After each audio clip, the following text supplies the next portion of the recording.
Okay, so here we are in our sketches project. So for this assignment, you're going to create a low fidelity sketch of your taco app.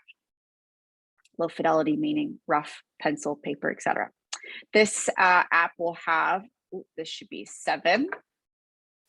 Let me edit that.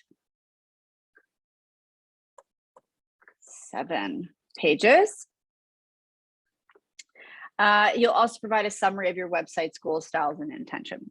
So what we have to do, we have to brainstorm. So using the sitemap and details below, begin to brainstorm your app. You'll need to include at least the following pages below. Your app will begin with an onboarding message that includes 2 screens. So our onboarding screen is going to say our welcome message.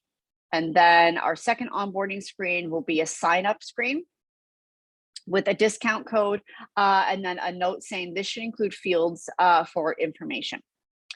Saying that on this note, for fields, what I have seen, and in fact, some of our examples in there, because to be honest, they're not the greatest examples, the fields information, we do not need to grab a laundry list of information. We don't need to know people's income and all of that stuff. When it comes down to people signing up for an app, we generally just need their name, sometimes a postal code, an email address, etc. That's where that research might come in handy, or will come in handy. But just keep that in mind when you are doing your sketches. We don't need multiple fields. We really just need a few fields.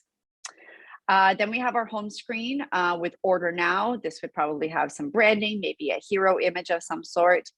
And then we get into our main ordering screen. That must include. So you will not be including text in the sketch phase of things, but you need to keep in mind that a brief description for each food item will be included. So eventually your lorem ipsum will be there. There should also be an option to add special instructions before adding to cart. When I talk, I'm going to show you the sitemap, and I'm going to talk a little bit more about that. But in case that's not clear, I just want you to make sure that you do allocate some space for each of your food items. We know that when we're ordering a food item, we don't just go, oh, bean salad, and we add it to cart. There's a way that we see the details, what beans are in there, what else is in there, a tangy lime dressing, et cetera, et cetera. So make sure that you do allocate some space for text for each of those for some food descriptions. Then we have a checkout screen. We have in that checkout screen, we have an ordering pickup date and time. So this can be a manual fill in field. It could be drop down, however you would like to have that work. It's up to you. I want to see some sample items in the cart just to give a visual. I want to see a field with a tip. I want to see a field with text. Obviously, we need to have a grand total, and then we have a payment option. In regards to payment option, you could have your payment option with the fields for the credit to fill in your credit card information. You could also have a payment option where you click and then it takes you to an additional screen with your payment options in there. So it's up to you, which is why it's a minimum of this. It may take you to more sections as well. And I'll talk about that again on the site now. Then we have a confirmation screen. Sorry, this should be up here. So that confirmation thank you screen, so you can get creative for whatever you would like to have here. It can, have a nice fun illustration. It might have, or it should probably have, maybe a confirmation number, etc. So again, research will come in handy for this.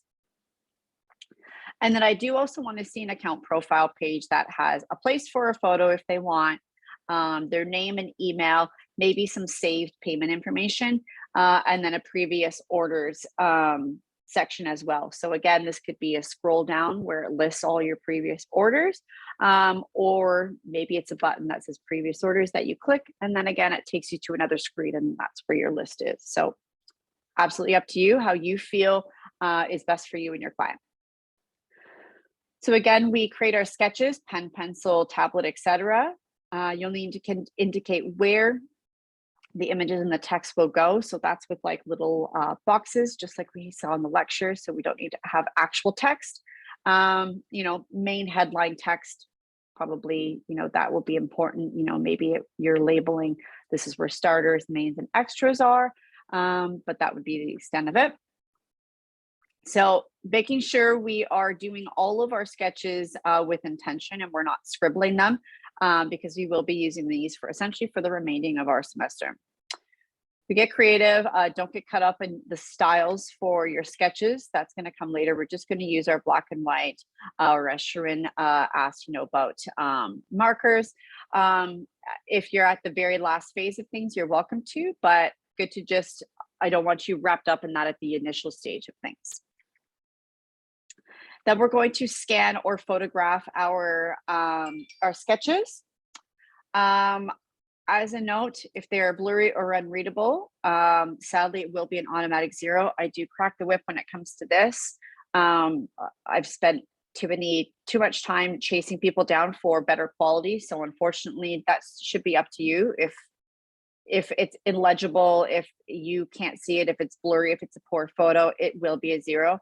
And same thing for the sketches. If it looks like you just grabbed a piece of scrap paper and you scribbled something down and submitted it, I'm not going to accept it as an actual well thought out sketch, okay? Then we pop them all into a PDF and we submit. So going back to our week 7 module, here is our site map. I'm just going to show you a presentation example first.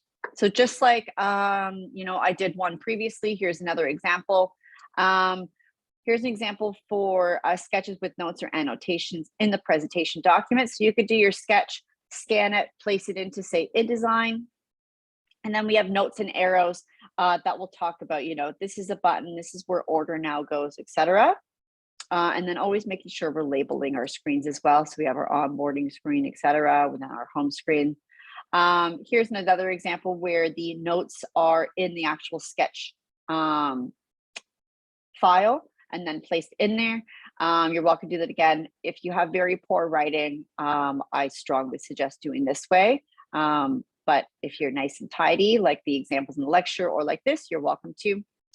Just as a note, the angle of this example is not ideal. I prefer a head-on shot. This was just something I could find. Also, a side note, when it comes to your sketches, you do not need to sketch the actual phone illustration in there.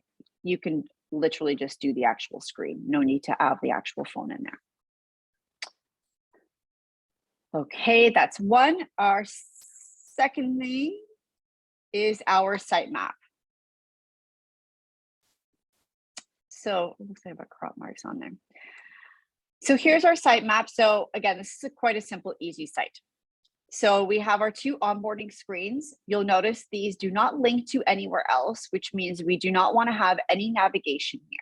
Keep that in mind. Lots of people throw the navigation in those onboarding screens. That's not the intention of our onboarding screens. They're just a welcome, next, sign up, next, and then we're in our website. And then those onboarding screens are gone forever, essentially, until someone needs to either re-download the app or someone new downloads. So we're on our home screen, which is fairly simple. We can just have our home screen that links to an ordering screen, maybe order now, a nice big call to action. Our home screen, if you choose, might have something like the daily specials on there. Maybe it's, the taco of the month, something along those lines. So you're welcome to add more. Again, no need to do just what I say. You're welcome to add if you would like. So we have our main ordering screen.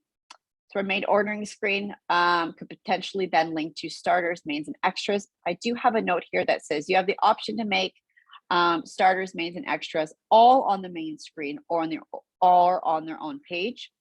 So when you go to your main ordering screen, you could have all, I think there was 10 food items. You could have all 10 food items on that one page and you're just scrolling through. Or you could get to your main ordering screen and you have the ability to click starters, click to mains, click to extras, okay?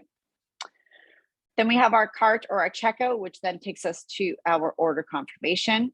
This doesn't necessarily need to be its own page. It can also be a pop-up that pops up after on the cart screen. That says thank you, etc., with your ordering number. And then we also have our account and our profile page. So that's where all the other information I noted previously will be there. And that's everything, folks. In regards to Like I said, I'll let you know about this will either be due the weekend at the end of reading week, or I might give you a few extra days after that. So keep that in mind. I do have, just going to, oops, stop the recording.